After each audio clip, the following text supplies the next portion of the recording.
Hello, good evening. আজকের একটা video নিয়ে এলাম তোমাদের সাথে দেখানোর জন্য। তোমরা যারা বেবি ক্রিপ কিনবে বলে ইচ্ছা হয়েছে যাদের কেনার, তাদের জন্য আমি ভিডিওটা করছি, বিশেষ করে যেটার আইডিয়া আমারও আগে ছিল না। আমার এই যে বেবি ক্রিপটা দেখছো, এই ক্রিপটায় মনু প্রচুর শুয়েছে। এই 10 মান্থ এখন ওর, এই ক্রিপটারও বয়স 10 মান্থ, আমার ছেলেরও বয়স 10 মান্থ। কিন্তু হঠাৎ কালকে এগুলো খুলে যায়। আমি কালকে নোটিস করি এটা একটু লুজ হয়ে গেছে। আজকে সকালে ছেলেকে স্নান করি, আমি শোয়াতে গেছি, কেননা ওর শরীরটা খুব একটা ভালো না, একটু সর্দি হয়েছে হঠাৎ করে কাল রাত্রির থেকে। তো আমার চাদরেও বমি করে দিয়েছিল, যার জন্য আমাকে চাদর চেঞ্জ করতে হয়েছে। তা আমি ওকে এখানে শোয়াবো বলে ঠিক করেছি, সেই জন্য স্নান করিয়ে হঠাৎ দেখছি এটা ওকে শোয়াতেই এটা কেমন একটা নড়ে উঠলো। তারপর দেখি এই কাণ্ড, এই যে এই দেখো পুরো এখান থেকে খুলে গেছে, এই যে এই দেখো নড়ছে, দেখতে পাচ্ছ? এই যে আমি কোনোভাবেই এটাকে অ্যাডজাস্ট করতে পারিনি। আমি এগুলো এখন সব ওর যে এই সাইডে সব কাপড় দেয়া থাকে, এই যে বাচ্চাদেরই সব জিনিস, এই দেখো এগুলো বাচ্চাদেরই, এইগুলো এখন সব খুলবো।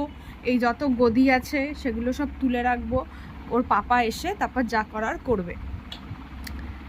আজকে আমি সতর্ক ছিলাম, তাই আমার ছেলের কোনো ক্ষতি হয়নি বা পড়ে যায়নি। তো এগুলো তো একটু মেনটেন করা উচিত। হ্যাঁ, আমি এটা কিনেছিলাম ধরো তোমার ওই 7,000 মতো এরকম দাম নিয়েছিল, অনলাইন থেকেই কিনেছিলাম, আর তার সাথে এক্সট্রা কিছুও দিয়েছিলাম, যার জন্য ওরাই এসে এটা অ্যাসেম্বল করে দিয়ে গেছিলো। আমাদের নিজেদের কিছু করতে হয়নি। এটাকে দোলানোও যায়, এই যে এগুলো খুলে দিলে এটা দোলানোও যায়, আবার দুপাশেই আছে এরকম সেম জিনিস। আর এটাকে আবার যদি আমি টাইট করে লক করে দিই তাহলে এটা একদম স্টিফ হয়ে যাবে, এটা আর নড়বে না, বাচ্চা দুলবেও না। তো ছোটোবেলায় ওকে দোলানো হতো, এটা খোলা হতো, আবার আটকানো হতো। তো এতদিন এটার রিভিউ আমার কাছে খুব ভালো ছিল, কিন্তু হঠাৎ এটা কেন হলো আমি জানি না।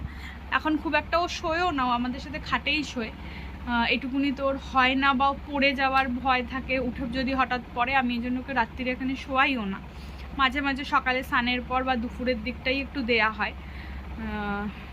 আর এই যে এইভাবে, নাহলে আমি ওকে সেটাকে গুছিয়ে রাখি। ওর খেলনার ঝুড়ি টুড়ি অনেক সময় রাখি, এটার মধ্যে যে হেভি ওয়েট কিছু রাখা হয় এমনটাও কিন্তু নয়। এর ওপর দিয়ে যে ওর মশারি আছে, ওই তখন মশারি দেখছো, মশারি আটকে দিয়ে আমি কাজ টাজ করি, তাতে মশার ভয়ও থাকে না। তো জানি না এটা কিভাবে হয়েছে, ওর পাপা আসুক, ওর পাপা দেখবে। আমি সেগুন কাঠেরও দেখেছিলাম, জানো তো, উডেনের যে দোকানগুলোতে 10,000 বলেছিল, এখন মনে হচ্ছে ওগুলোই বেটার।